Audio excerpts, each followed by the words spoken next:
Welcome to the show for today. You are watching Perspectives, and I am host Alana McLaughlin. This morning on the show, I have Dante Smith, known as DMG Nutso, here discussing his background, his early life, just some of his pivotal adolescent experiences, and the impact that he seeks to leave on Nashville through his music. Thank you, Nutso, for just joining me.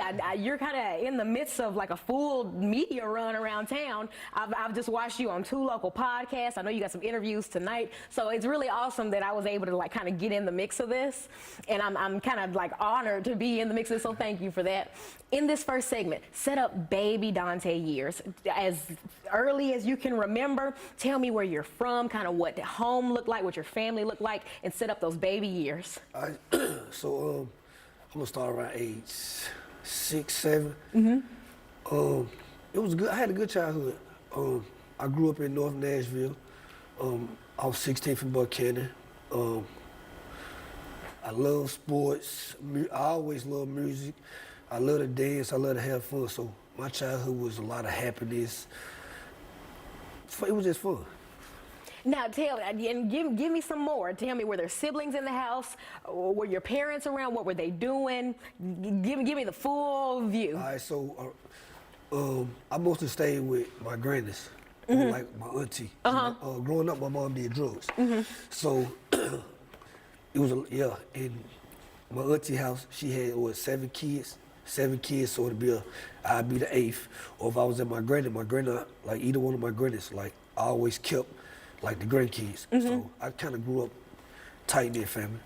And when I was studying about you and kind of reading about you prior to meeting you, I noticed how you mentioned like overcoming the consequence, the effects of substance abuse in that early childhood. Can you think of just any kind of pivotal moments in that early adolescence where you kind of had to overcome something adverse, or just had like an adverse childhood experience in relation to that? And we don't have to give specifics of like who was smoking what or anything like that, but just tell me as a child witnessing it, how you got through it. So, oh man, Sharon, it's my story. Yeah. So it's like, I think it was the first time I seen my mama doing drugs. And it was kind of like, I started getting angry because substance abuse, it caused you to like neglect your responsibilities. So that's why I constantly moved around and stayed with this person or that person, because at that age, I didn't know that using drugs was an addiction. I'm thinking it was like you could wake up today and do it, then tomorrow you don't gotta do it, but I was wrong. So that was the pivotal moment. And probably between that and let's say my granddaddy died in 1998. So that's what led me to dealing drugs at the age of 11. Yeah, so cause for me I was more angry. Yeah. And I wanted to take it out on something, so I kind of looked at I turned to the streets. Yeah. And to take you through age 11, you're in what, about middle school at this point? Yep. How are you juggling school and just kind of like running the streets? Are you juggling it? Now, if I didn't go to school, I get my head beat in by my grades. So. I know that's right. But like soon as school was over with, I'm going straight to the neighborhood, and that's what I was doing. So probably when they found out I was selling drugs, I think they was devastated, because I was real good at sports. So like I never looked up to like sports people or stuff. Like I looked up to people in the neighborhood because young, that was all I was around. So I thought that was what was going on. I thought it was cool, but it wasn't.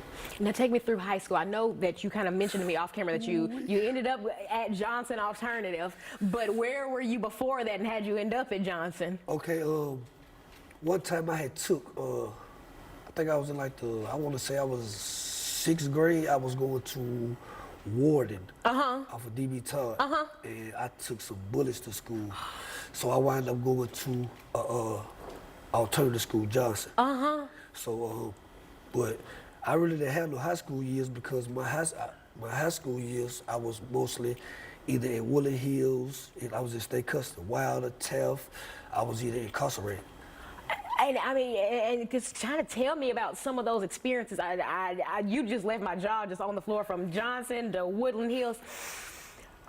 As this young man, I mean, tell me about just kind of the impact of incarceration at that early age. So, Then it was like I was going on vacation.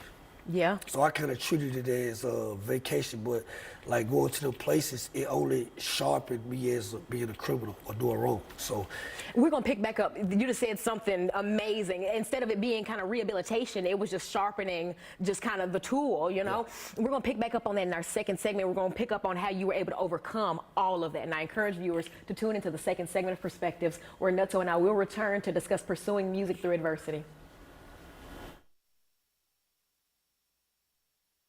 To the second segment of the show for today. For viewers just tuning in, I am host Alana McLaughlin. You are watching Perspectives. This morning on the show, I have Dante Smith, better known as DMG Nutso, here discussing pursuing music through adversity. He's discussing his early life, his background, education, and just the impact that he seeks to leave on national communities through his music. In our first segment, we set up just some of Dante's pivotal adolescent experiences. We talked about some of the schools that he attended, what he was into at those schools, and we're picking back up on late adolescence, just talking about just kind of navigating through adversity. We're going to pick back up or kind of start the conversation of how music came to be in his life, and ultimately we're going to end this entire episode in this conversation with ways that we can support Nutso. We just left off, and I asked the question, how did incarceration impact you at that young age? And you said to me something that was just kind of profound. You said it was just teaching you how to be a better criminal. When people on the outside think about jail or like rehab or anything, you think like, oh, they're getting these services and they're having people mentor to them. We don't think about the fact that it's just kind of training you on how not to get caught next.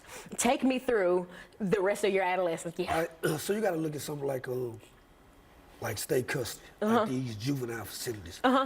You put a bunch of teenagers around each other that's trying to be slicker than the next person.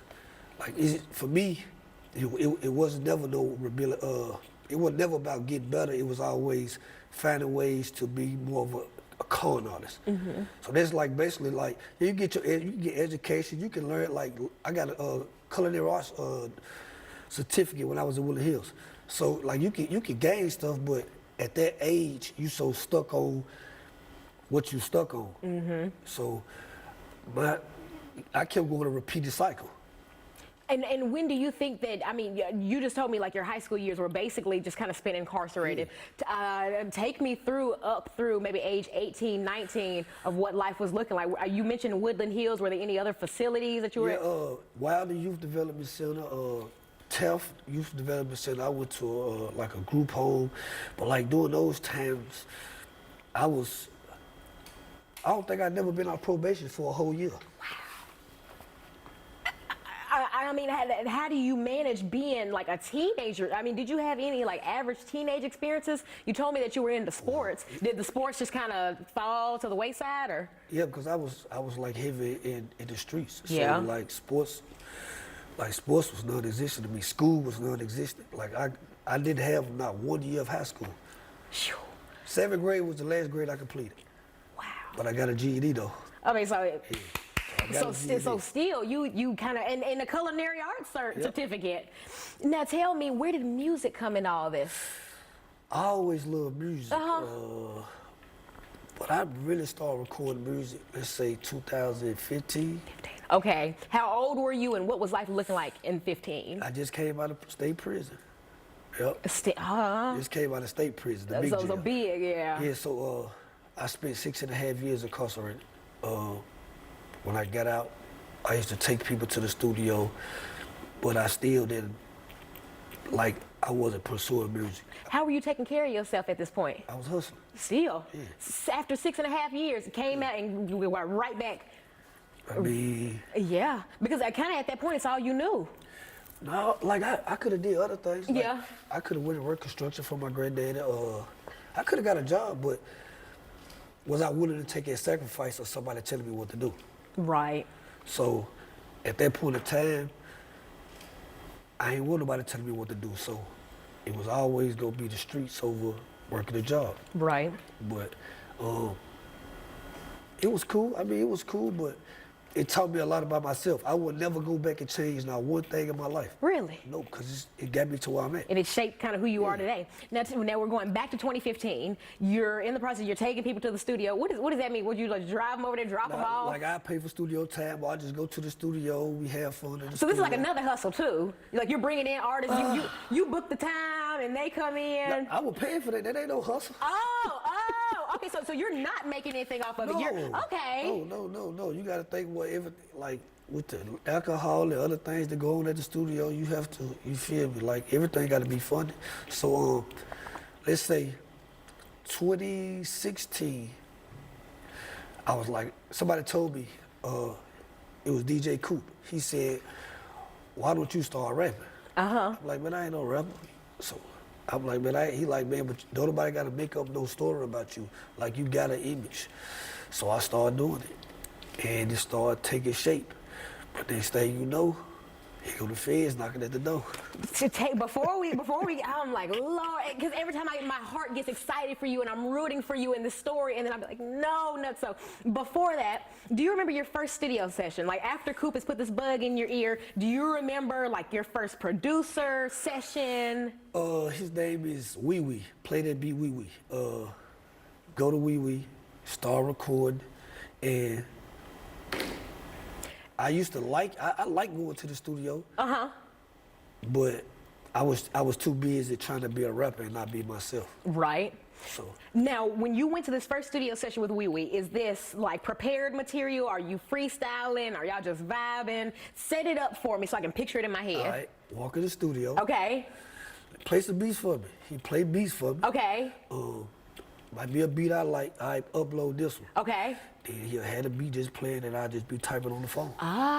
So you kind of like sat out and wrote out your verses, then got in the booth and. Then got in the booth recorded, and then I might don't like something. Let me change this. Come back, do this. Okay. And then from there, so like you're building this motion, you're kind of figuring out this is something you like. Then the feds come knocking. But before the feds get to knocking, I went on tour with Key Glock before the feds came knocking. And I knew about that, and I thought that I was tripping. I was like, wasn't he the one? How did you even get wrapped up with Key Glock? DJ Coop. He told me, he said, I could put you in all the rooms that you normally couldn't get in. You just got to do everything yourself.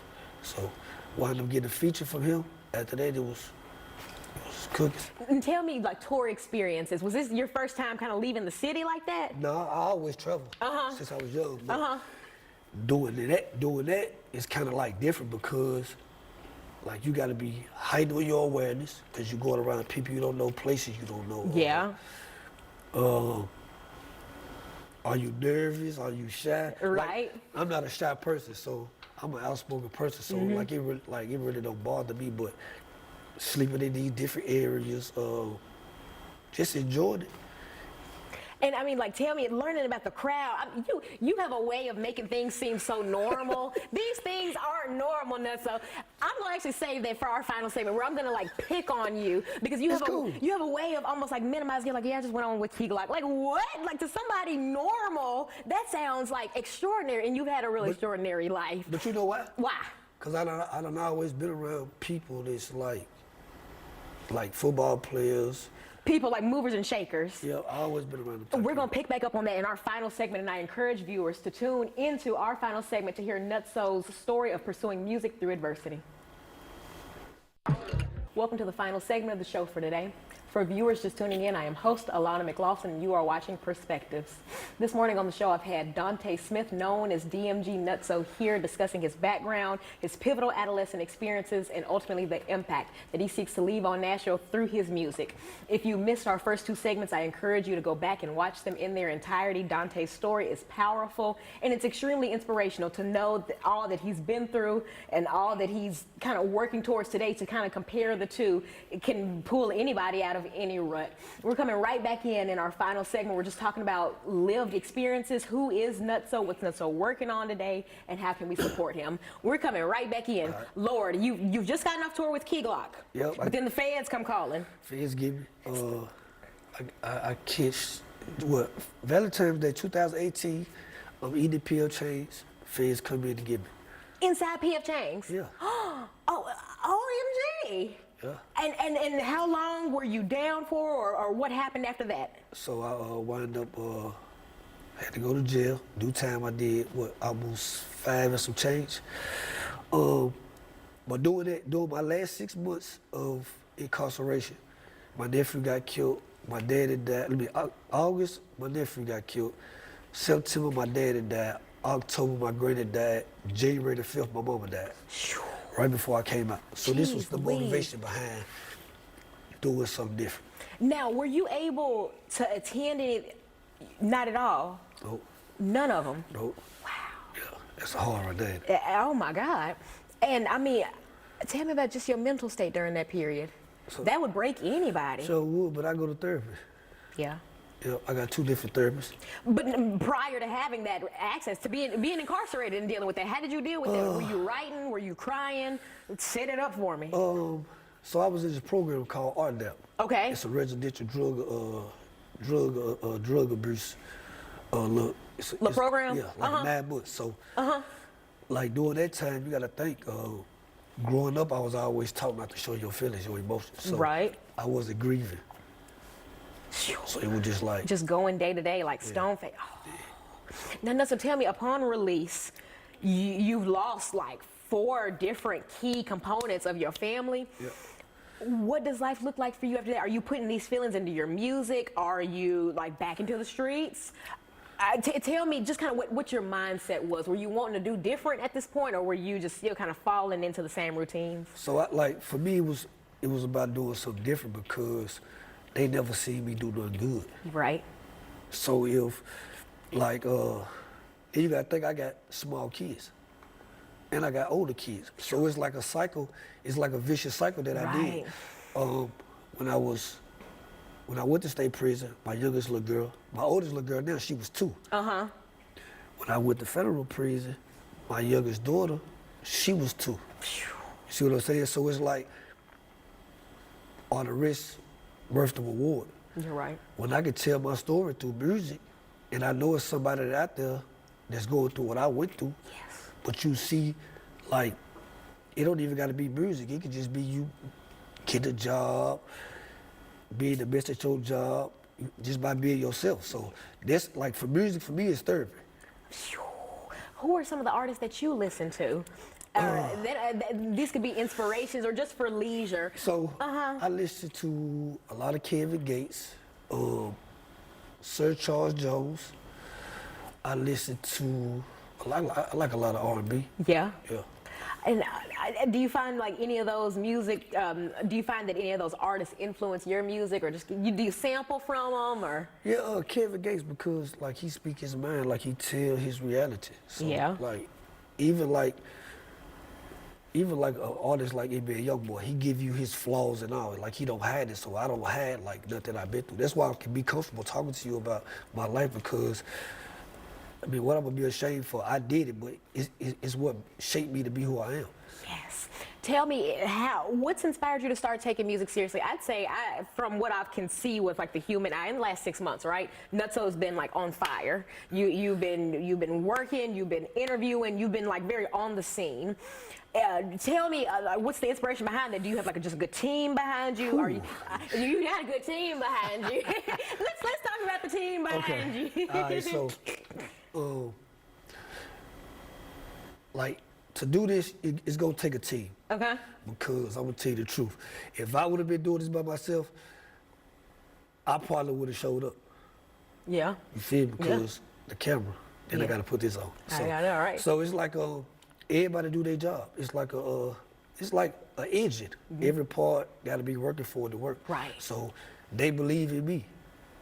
So with them believing in me and I believe in me, my ultimate goal is to make sure everybody is financially straight, everybody got their peace, and like we can be like a pipeline for new artists to like help other people. I was reading your artist bio, and at the bottom of it, it said, "I just want freedom, peace, and to put Nashville on the map." And I said to myself, I was like, those are the 3 things I'm gonna ask him about. When you say freedom, does that mean just physical freedom, or like the freedom to make your own choices? What does freedom mean to you? All right, let's say physical, mental freedom, financial freedom, because like a lot of times people turn to the streets because they don't have the resources. Right. They're not put in the best situation. Right. So for me, it's for everybody that's a part of this. Yes. To be able to have that opportunity to help somebody else. Like, so I always call it paying forward. Yeah. So like, they do something good for me, I want to be able to do something good for them. Yes. And so on and so on and so on. Yes. Now tell me, peace. I thought that was really interesting. That I mean, because man, one, you've lived a crazy life. You're a dad. You're a full-time artist and like personality. So I can understand where you're coming from when you say like you want that peace. But in your own kind of words, why? What's so big about peace? What kind of peace are you seeking? So I probably had a good night's sleep in 30 years. Phew. That's real. You gotta look over your shoulder. You gotta constantly worry about the police, constantly worry about this. Like, that's not no way for nobody to live. You're right. And so do you think that this music is going to kind of open a new door for you? Or like do you feel like you're able to step away from the past and kind of create a new Nutso? Yeah, that's what I'm doing now. I'm rewriting myself. Yeah. Like, no matter what nobody think about me or what they can say about me, like, yeah, when it's all said and done, it's like, they did it their way. They help people. We seek the change. Like, it can go on and on. And for that final thing that you mentioned that were like kind of your key kind of motivations, it was putting Nashville on the map.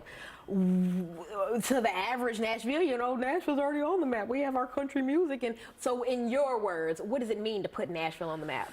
So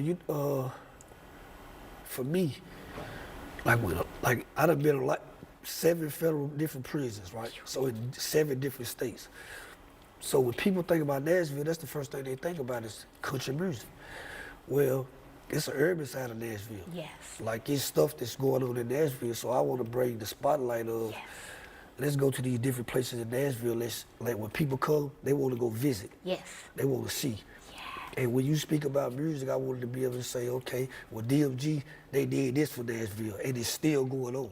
Yes. Plug yourself in about this last minute of this segment. Plug in social medias, websites. If someone wants to book you, who do they call? Give me all the good info. Like, seriously, give me some names, some Instagrams. Give it to me. All right, so you can follow me on all platforms under DMG_Nutso.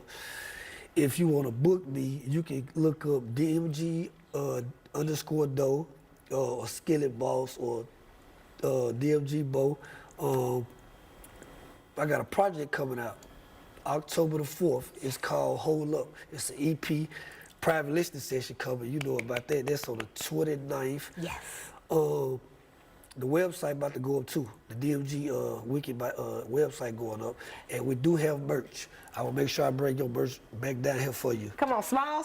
You know what I need. I got you. I told you. Nutso, thank you, man. Thank you for just kind of sharing a slice of your life with me, and thank you for the work you're doing. You are deeply inspirational to me, someone who hasn't really been in the streets, but just someone who listens to stories, to the children who are watching you and depending on you, and to your fans and viewers and to your city. You are like a prime example of what God can do in somebody's life. So thank you for that. And you keep it going, honey. Yeah, when you get your next TV interview, you got to shout out, Alana did me first. Well, she got the first interview. To my viewers, thank you for the opportunity to share this story. I wish you a good morning.